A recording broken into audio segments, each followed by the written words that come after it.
پہلے سے بہتر صحت ہے، صحت و تندرستی پہلے سے بہتر ہے.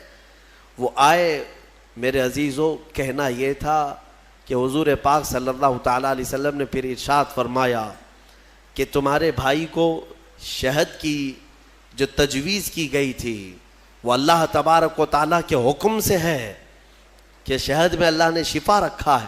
اب وہ گڑبڑ کیوں ہو رہی تھی؟ ایک بار چٹانے کے بعد اور گڑبڑ.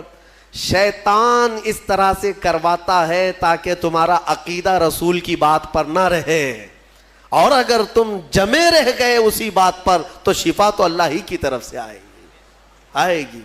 بسا اوقات ایسا ہوتا ہے کہ کچھ لوگ ہم سے آ کر کے کہتے ہیں کہ حضرت کوئی وظیفہ دے دیجئے. وظیفہ دیے، جو کام تھا وہ بھی چھوٹ گیا. آپ نے جو دیا اس سے ریئیکشن ہو گیا ہے. اکثر لوگوں کو ایسا لگتا ہے ہمارے پاس وظیفہ لیتے ہیں، تعویذ لیتے ہیں، 2 دن کے بعد پھر بولتے ہیں کہ حضرت ابھی تک کچھ ہوا نہیں ہے. تو کیا ہمارے پاس موسیٰ علیہ السلام کی چھڑی ہے کہ ابھی ماریں گے تمہاری دکان کھل جائے گی، بازار میں تمہارا انبار لگ جائے گا؟ صبر بھی تو کوئی چیز ہے.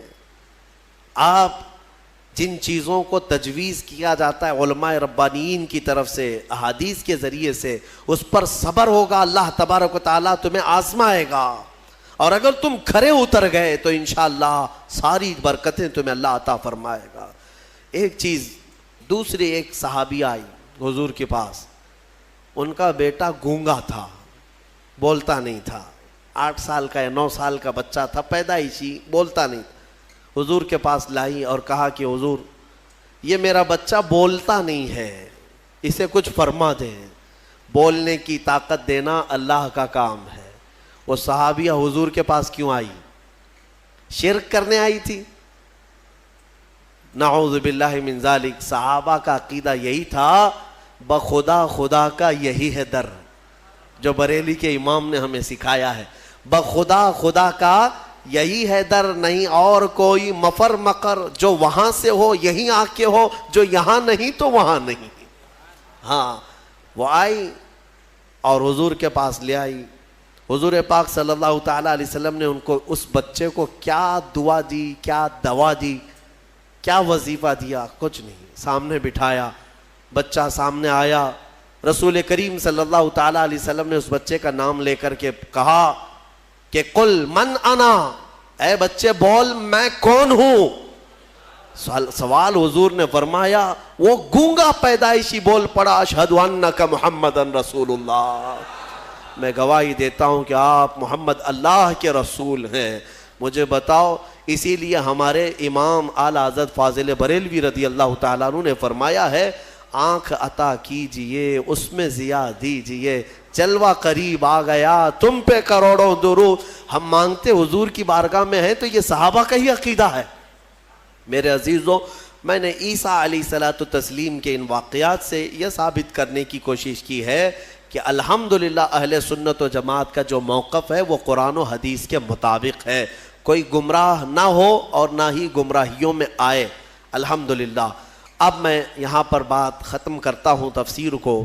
عیسیٰ علیہ السلام کے ان معجزوں کو دیکھ کر بہت سے ایمان بھی لائے، اور آپ کی ایک جماعت بڑھتی گئی.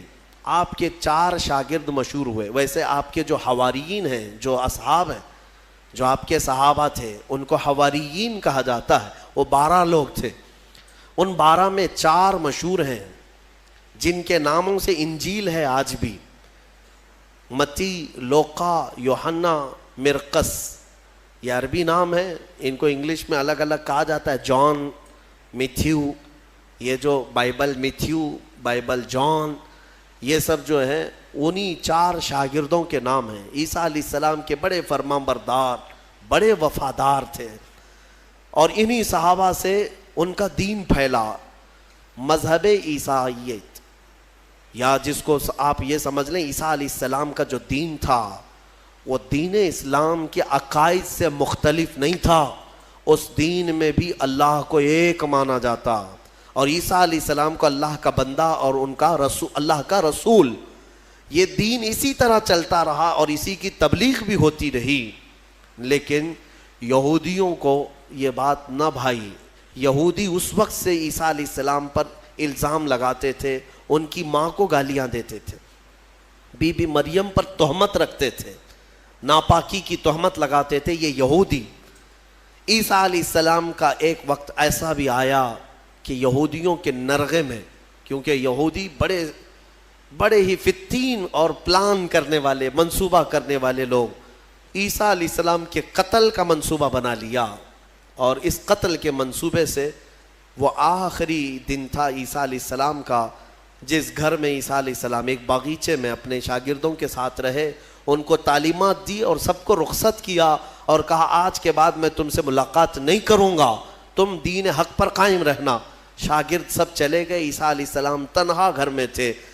یہودیوں کی ایک جماعت آئی قتل کے منصوبے سے، اور سب کے سب ہتھیار سے لیس ہو کر حضرت عیسیٰ علیہ السلام کے گھر کا گھیراؤ کر لیے، اور گھیراؤ کر کے رات کے وقت آپ کو قتل کا منصوبہ تھا، لیکن یہودیوں نے اپنے ایک آدمی کو اندر بھیجا کہ جاؤ دیکھ کر کے آؤ عیسیٰ کیا کر رہے ہیں، کس حالت میں ہے۔ ایک شخص اندر آیا عیسیٰ علیہ السلام کو دیکھنے کے لیے، یہودیوں کا ایک شخص اندر آیا، اور جیسے ہی وہ اندر آیا قرآن میں مولا فرماتا ہے وَلَكِنْ شُبِّهَ لَهُمْ، یعنی جس کا مفہوم یہ ہے کہ اللہ نے عیسیٰ علیہ السلام کی شکل اس آدمی کو دے دی، اور عیسیٰ علیہ السلام کو آسمانوں پر اٹھا لیا، آسمانوں پر اٹھا لیا۔ بر رفعہ اللہ الیہ، قرآن میں اللہ فرماتا ہے اللہ نے ان کو اپنی طرف اٹھا لیا۔ عیسیٰ علیہ السلام آج بھی زندہ ہیں، آسمانوں پر باقی ہیں۔ اب وہ شخص اندر آیا، بہت دیر تک وہ باہر نہیں آ رہا تھا، تو یہودی باہر جو کھڑے تھے وہ پریشان تھے کہ ہمارا جو آدمی گیا ہے وہ آیا نہیں ابھی تک۔ اس کے بعد سبوں نے کہا چلو کہاں اس کو دیکھیں گے، حملہ کرتے ہیں۔ سب کے سب گھس گئے، اور اندر جو شخص تھا وہ عیسیٰ علیہ السلام کی شکل کا دکھ رہا تھا، اسی کو پکڑ کر لائے، اس کو خوب مارا، اور پھر لا کر کے باہر سولی پر چڑھا دیا، سولی پر چڑھا دیا، صلیب پر، اور پھانسی دے دی۔ پھانسی دینے کے بعد پھر ان کو یاد آیا ہمارا آدمی کہاں گیا جو ڈھونڈنے کے لیے گیا تھا۔ تو وہ کچھ لوگ تھے جو جانتے تھے، پاؤں جو نیچے سے تھے وہ نہیں بدلے تھے، اللہ نے اس کی اصلی شکل پر ہی رکھا تھا۔ تو کچھ لوگوں نے پاؤں دیکھ کر کے کہا یہ تو ہمارا آدمی ہے، اس کے پاؤں تو ہمارے آدمی کی طرح ہے۔ لوگوں نے کہا اگر یہ ہمارا آدمی ہے تو پھر عیسیٰ کہاں گئے، عیسیٰ اس گھر سے کہاں گئے؟ ان کو ہم نے اندر جاتے دیکھا ہے، اندر ہم نے گھیراؤ کیا ہے، وہ کہاں گئے؟ اسی شک میں رہ گئے یہ عیسیٰ ہے کہ ہمارا آدمی ہے۔ کچھ کہتے ہمارا آدمی ہے، کچھ کہتے نہیں عیسیٰ ہے۔ اسی چکر میں رہ گئے یہ لوگ، ان کو پتہ ہی نہیں تھا کہ عیسیٰ علیہ السلام کہاں گئے۔ ظاہر سی بات ہے عیسیٰ علیہ السلام جب آسمانوں پر اٹھا لیے گئے، اب اگر یہ خبر کوئی دے گا تو کوئی اللہ کا نبی ہی دے گا نا، کوئی نبی ہی دے گا، غیب کی خبر کون دے گا؟ اور اتفاق کی بات عیسیٰ علیہ السلام کے آسمانوں پر اٹھائے جانے کے بعد سے لے کر 550 سال تک کوئی نبی نہیں آیا۔ اس کے بعد اگر کوئی نبی آیا تو ہمارے آقا محمد صلی اللہ علیہ وسلم آئے، صرف حضور آئے 570 سال کے بعد۔ میں آپ کو بتاتا ہوں ان یہودیوں کے چکر کو اور عیسائیوں کے چکر کو بھی، عیسائی بیچارے ان کو خود کو بھی نہیں معلوم تھا کہ ہمارے نبی کہاں ہیں۔ بعض کا عقیدہ یہ بن گیا کہ ہمارے نبی کو سولی پر چڑھا دیا گیا، اسی لیے آج بھی وہ لوگ سلیب ڈال کر کے گھومتے رہتے۔ ایک جماعت اس میں یہ بن گئی، ایک جماعت یہ کہنے لگی ہمارے نبی کو یہودیوں نے سلیب پر چڑھا دیا، پھانسی پر چڑھا دیا، اور اس پر پھر عقیدے گڑنے لگ گئے۔ عقیدے کیا کیا گڑ لیا کہ ہمارے نبی نے جو پھانسی پر چڑھ کر کے قربانی دی ہے، بلیدان دیا ہے، وہ ہم سب کے گناہ معاف کرانے کے لیے قربانی دی ہے، تو اب یہ جتنے چاہے گناہ کرتے رہے، خوب شراب پئیں، خوب ناچیں، کیونکہ وہ سولی پر چڑھ کر کے سب معاف کرا دیے۔ یہ ایک جماعت نے اس میں عقیدہ گڑھ لیا، اور عیسائیوں کی ایک جماعت اسی پر چلتی رہی۔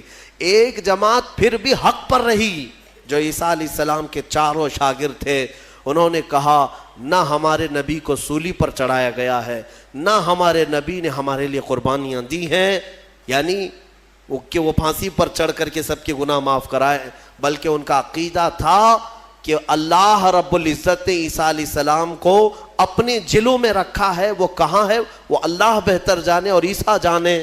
ایک وقت آئے گا جب عیسیٰ کی حقیقت لوگوں کو معلوم ہوگی۔ یہ ایک حق جماعت ہمیشہ کہتی رہی اور اسی پر وہ لوگ باقی رہے۔